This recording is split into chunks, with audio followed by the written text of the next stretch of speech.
கோவையில் 100 அடி ஆழ கிணற்றில் தவறுதலாக விழுந்த நாய். பல மணி நேரம் உயிருக்கு போராட்டம், பத்திரமாக மீட்ட தீயணைப்பு துறையினர்.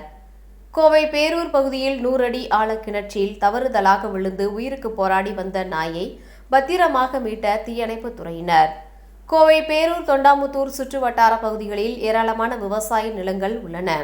அப்பகுதியில் பிரதான தொழிலாக விவசாயம் இருந்து வருகின்றது. இதனால் அப்பகுதியில் உள்ள விளை நிலங்களுக்குள் பயன்படுத்தும் தண்ணீருக்காக தோட்டங்களில் அதிக அளவில் கிணறுகள் உள்ளன.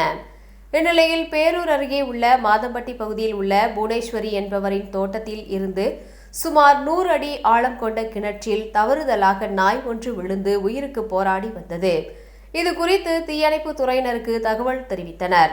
அங்கு சென்ற தீயணைப்பு துறையினர் உயிருக்கு போராடி வந்த அந்த நாயை கிணற்றில் குதித்த தீயணைப்பு வீரர் அதனை கயிற்றில் கட்டி மீட்டனர். மேலும் கடந்த சில மாதங்களுக்கு முன்பு அப்பகுதியில் கட்டுப்பாட்டை இழந்த கார் ஒன்று கிணற்றுக்குள் விழுந்து விபத்துக்கு உள்ளாகி உயிர் சேதமும் ஏற்பட்டது.